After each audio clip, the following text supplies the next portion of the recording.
Dear Daddy, you were, before we got together, we were hanging out. You told a very cool story that I wanted you to share on the show, something that's happened to you recently. And I'm going to kind of set the stage to this by saying, we talk a lot at Calvary 316 about this idea. We've mentioned it many times on the show. But like as Christians, we often get the idea of witnessing. We think of witnessing as an act, as an action.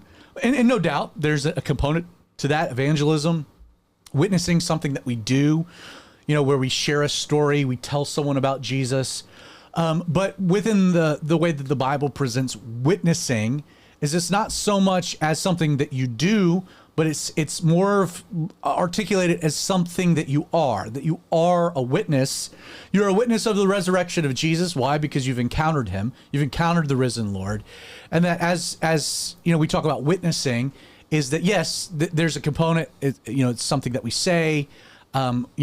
It's something that we can do. We can go out and we can witness to people. But more than that, witnessing is something that we are a witness, and that people. There's a saying. It's cliche, but it's true, that you might be the only Bible that someone ever reads, and that our lives are supposed to demonstrate something. Our countenance, the way that we are a witness, and that people should, in their encountering of us, that there should be this residue of the Holy Spirit, that they should encounter something real just in a normal interaction that points them to the Lord, that points them to Jesus. And you were sharing a story that I think is a great illustration of that very idea.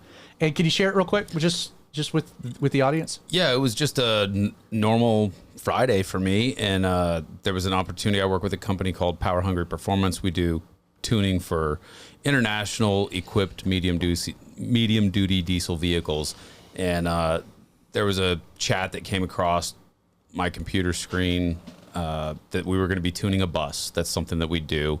It's not abnormal. It's not a special occasion or anything. Because buses are typically diesel. Correct. Right. Yeah. And specifically DT 466-ish series, international engines, Navistar engines. And so it came up in our business chat, had nothing to do with me, but I just kept feeling like the Holy Spirit was leading me back to that message, read it again, read it. And I didn't understand why. It had nothing to do with me. But then I'm in charge of marketing, so I saw it as an opportunity. Hey, maybe I should show up to the office. I work remotely from home. And so I was like, maybe I should show up to the office and interview this guy and do like a walkthrough of his bus and check it out. No clue why. It didn't make any sense to me. It seemed like a waste of my time, but I followed the Holy Spirit's leading. It was one of those intuitions, you couldn't explain it, but it was deep down. Like I need to go into the office. Yeah. And there's something here. And it was frustrating. Like I didn't want to do it. Like I had a lot on my plate, a lot of things I needed to tackle before the end of the week, but it just kept coming back into my mind. I recognized it as the Holy Spirit guiding it. And so I went into the office and the bus showed up, didn't know the guy, sent him one email, just, would you be comfortable doing a walkthrough, Facebook reel, YouTube video, whatever. He accepted excitedly, and I just figured it was a guy excited to show off his bus. Didn't know who he was, didn't know what he was about. And so he shows up to the office early in the morning. We did a couple of short takes about the business, what we were doing with the bus, why we were doing it. Real quick, just to interject for clarity.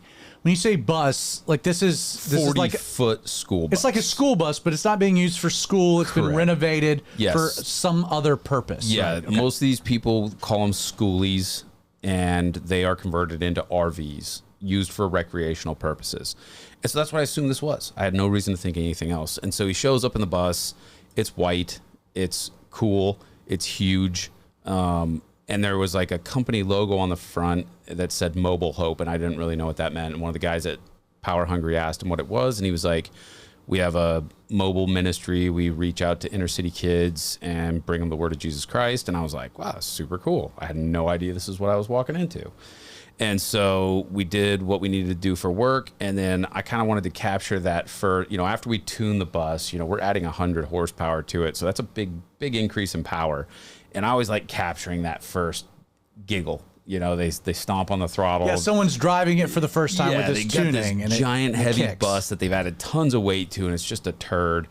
And so you capture that first throttle pedal push, and they can't help it. Like, it's just funny. It's authentic, and I enjoy it. Already feels better to me.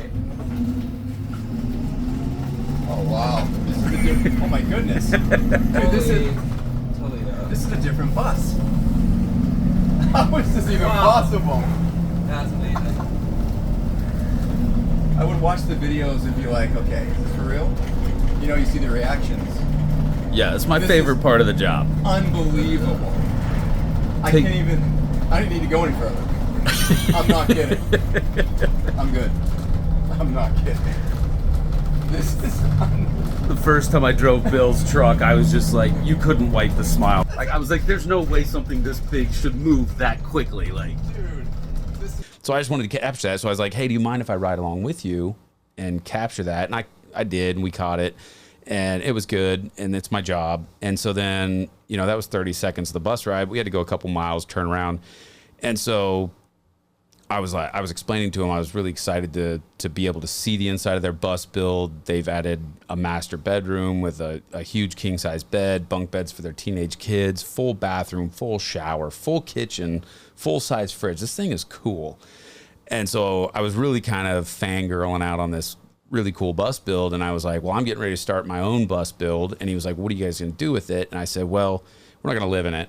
You know, for us, it's a marketing tool. So we had to think of a unique way to turn a school bus into a marketing tool to promote this tuning that we do.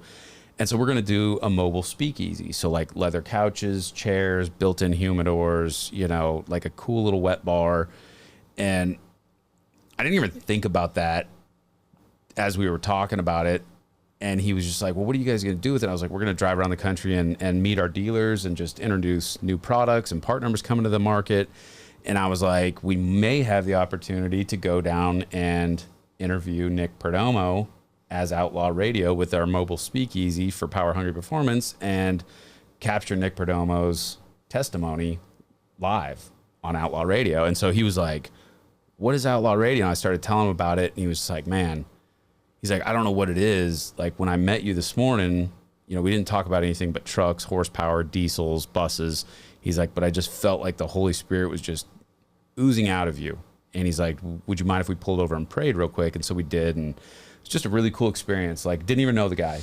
Never met him before in my life. But the fact that just sitting around talking about buses and diesel performance, that he could sense that. It was He could feel the spirit, like it was Yeah. it was a similar spirit. We didn't even talk about anything that would Right. make him assume that, but it was a reassurance that in my life I'm allowing the Holy Spirit to work and doing what the Holy Spirit wants me to do and going where the Holy Spirit needs me. You know, it's not always convenient driving out here from the house on a Wednesday night, but it's the day you asked me to do it. It was 100% in my head that the Holy Spirit wanted me to be here, and you asking me to be here was that. And it's been a couple years now, and I don't regret any of it. Like, You know, we've talked about this on the show quite a bit, that, like, you know, the Bible describes the voice of God as a still small voice.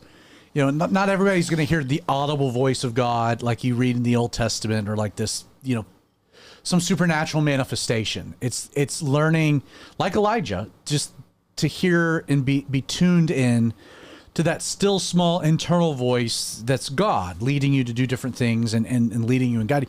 And so often it's hard to differentiate between, like, is this God speaking to me, or is this just my own voice in my own head talking to me? And the only way that you can really, I think, learn that sensitivity to the voice of God is to act on things. And then, like that day, everything in you was like, no, I don't want to do this. But there was still something deep that was like, no, I need to go do this.